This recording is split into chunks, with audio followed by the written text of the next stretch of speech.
Ikatan Dokter Anak Indonesia merilis data tingkat penularan virus COVID-19 pada anak-anak di Indonesia cukup tinggi. Dan mari kita bahas lebih lanjut dengan Ketua Satgas COVID-19 Ikatan Dokter Anak Indonesia, Dr. Yogi Prawira. Selamat siang, Pak Dr. Yogi. Selamat siang, Mas Bro. Baik, salam sehat selalu. Kalau kita lihat dari Ikatan Dokter Anak Indonesia kan merilis data kasus COVID-19 pada anak pada bulan Mei 2020, yaitu 584 anak positif dan 14 diantaranya meninggal dunia. Nah, melihat di bulan saat ini, bagaimana perkembangan data tersebut, Dok?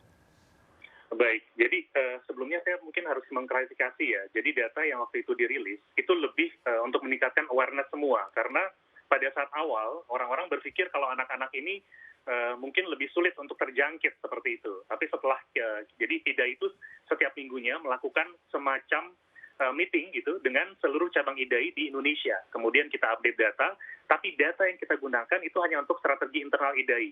Sementara ini kita bekerja sama dengan pemerintah, dengan Kementerian Kesehatan dan gugus tugas. Jadi data resmi yang saat ini ada di gugus tugas itu proporsi anak di Indonesia yang menderita COVID-19 itu sudah sekitar 9,5%.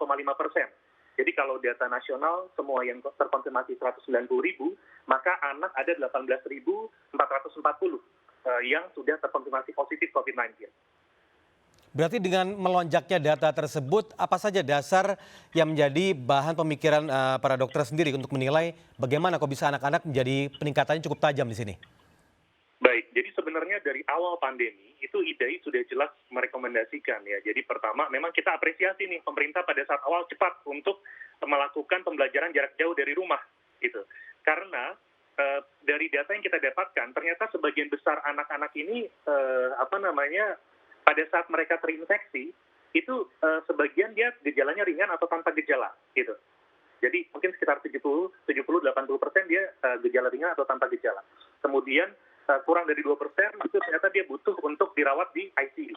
Nah, di awal-awal masa pandemi pada saat anak-anak masih aman di rumah, itu ternyata sebagian anak yang dirawat di rumah sakit terinfeksi dari orang tua atau orang yang tinggal serumah gitu.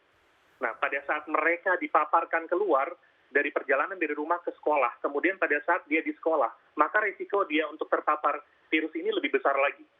Jadi ada penelitian yang menarik ini, Mas. Jadi di Indonesia memang kita sedang berjalan ongoing, tapi kita ambil data misalnya dari Chicago ya. Jadi dia sampaikan kalau anak 0 sampai 5 tahun itu ternyata konsentrasi virus di saluran pernafasannya lebih tinggi dibandingkan orang dewasa yang sakit. Ya.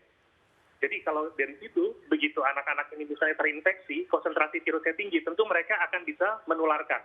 Ya, jadi memang kita dari awal selalu menyatakan kalau pada saat transmisi lokal belum terkendali, maka paling aman untuk anak jangan keluar rumah, tetap di dalam rumah, jangan mulai bersekolah. Termasuk tadi yang kasus pesantren itu sebenarnya kita juga sudah memberikan rekomendasi tentang pesantren, karena resikonya pada saat ada satu lingkungan yang dia tidak mungkin menjaga physical distancing. Kemudian namanya di pesantren nggak mungkin dia 24 jam menggunakan masker. Maka begitu ada satu kasus positif dengan cepat akan menular. Jadi kita lihat ada cukup banyak klaster-klaster di sekolah-sekolah berasrama ya. Terakhir bahkan 500 sampai 600 siswa yang terkena. Ya, Dr. Yogi, kalau kita melihat dari data ada banyak yang OTG atau tanpa gejala. Namun di luar yang dokter ceritakan tadi, apakah benar ada gejala-gejala lain seperti diare ataupun muntah yang menambah daftar gejala COVID-19 pada anak-anak? Betul. Jadi memang pada saat awal kan kita berpikir COVID-19 ini adalah infeksi saluran pernafasan gitu. Tapi ternyata semakin sini kita semakin belajar kalau COVID-19 ini dia bisa terkena sistem apa saja, termasuk saluran cerna gitu ya, termasuk beberapa anak datang dengan kondisi shock gitu ya, yang menyerupai misalnya pada kondisi DBD.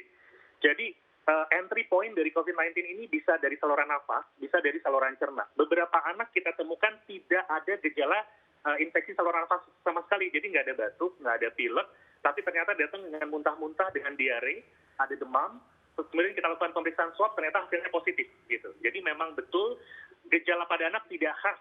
Ini yang semakin sulit kita untuk bisa mendiagnosis kasus COVID-19 pada anak, karena tidak khas, gejalanya bisa bermacam-macam.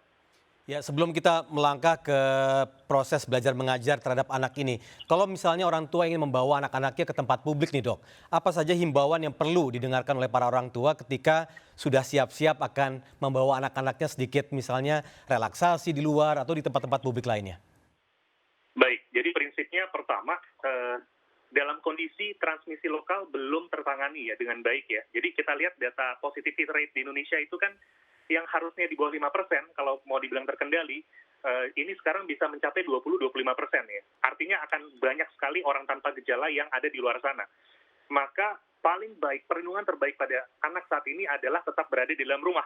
Jangan dipaparkan dengan lingkungan yang kita tidak bisa kontrol. Nah, kemudian seandainya ada emergensi, kebutuhan mendesak untuk segera keluar dari rumah ya, misalnya mau vaksinasi, mau berobat dan sebagainya. Nah, kita harus persiapkan anak untuk melakukan 3M gitu ya. Kita ajarkan anak, pertama gunakan masker.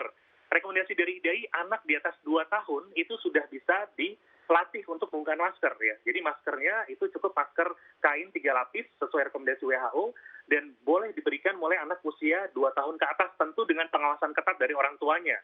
Kalau dirasa maskernya ragu-ragu nih, kurang ketat dan sebagainya, bisa ditambahkan dengan face shield. Dan itu kan harus dilatih.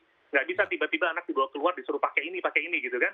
Ya. Nah, kemudian jadi 3M itu menggunakan masker. Kemudian mencuci tangan. Anak itu harus dilatih sebelum dia keluar rumah kalau gini loh cara mencuci tangan yang benar sesuai dengan usianya mereka gitu. Jadi kalau anak yang lebih kecil mungkin diajarkan mencuci tangannya, kan WHO menganjurkan selama 20 detik. Tapi kalau anak dibilang mencuci tangan 20 detik kan tentu akan sangat sulit buat mereka, apalagi anak 2 tahun 3 tahun ya. Jadi kita ajarkan kita mencuci tangan sambil nyanyi nih gitu. Misalnya nyanyi panjang umurnya 2 kali itu kira-kira 20 detik ya. Dan menjaga jarak kita ajarkan pakai bahasanya mereka. Saat ini misalnya ada virus yang nggak kelihatan gitu ya, atau ada kuman nih yang bisa loncat dari satu orang ke orang lain. Jadi kita harus jauh-jauh sama orang, jaraknya 2 meter gitu, 3M ini. Kemudian kita hindari 3K. Apa itu? Yang pertama kamar tertutup. Jangan dibawa ke satu lingkungan ya yang dia tertutup, kemudian recirculated air. Jadi misalnya menggunakan AC sentral, udaranya muter-muter aja di situ, maka hindari. Lebih baik ke udara terbuka. Kemudian hindari kontak erat. Jadi kontak erat itu dibilang kalau jarak kurang dari 1 meter selama lebih dari 15 menit. Nah itu berarti kita hindari itu bisa ngobrol lama dengan orang lain gitu ya. Karena kan pasti jaraknya kurang dari 1 meter lebih dari 15 menit ya. Kemudian kita hindari keramaian gitu. Jadi 3K itu dihindari, 3M ini kita latih terus dan kita contohkan.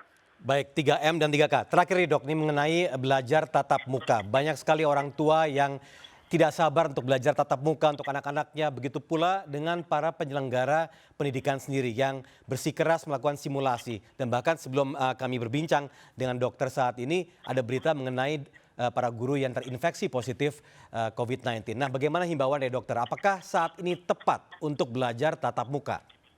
Iya, jadi terus terang ya, saya juga sebagai orang tua merasakan gitu ya, beratnya punya anak-anak usia sekolah yang harus diajarkan juga kan di rumah selama mereka masih pelajaran jarak jauh. Jadi saya paham apa yang dihadapi orang-orang orang tua yang sudah mulai bekerja nih, stresnya double gitu ya, kerjaannya juga, ngajarin anaknya juga. Tapi sekali lagi kita ingat, bukannya kita tidak mengizinkan, tapi saat ini belum waktunya ya. Di mana-mana kita lihat negara-negara yang sudah membuka, itu mereka membuka sekolah pada saat kasusnya turun, Mas Tommy. Jadi pada saat kasusnya turun, misalnya Korea Selatan ya, 0 penambahan kasus, dia buka sekolah langsung melonjak. Nah, sementara Indonesia saat ini kasusnya sedang menanjak. Bayangkan begitu sekolah dibuka, maka seperti apa? Akan semakin chaos karena transmisinya semakin tidak terkendali. Anak pertama bisa tertular, dan dari sekian yang tertular, sebagian itu harus dirawat di rumah sakit, diisolasi, dipisahkan oleh keluarga dan orang tuanya. Jadi bayangkan, seberat-beratnya kita saat ini stres menghadapi school from home, work from home, dan sebagainya, itu tidak akan seberat kalau harus dipisahkan dengan anak kita yang kondisinya sakit kritis dan harus dirawat di ICU anak misalnya. Baik, Dr. Yogi Prawira, terima kasih. Berarti belajar tatap muka belum tepat saat ini. Dan tentunya terima kasih telah bergabung bersama kami di seputar iNews RCTI. Dan salam sehat selalu untuk Bapak Dr. Yogi Prawira.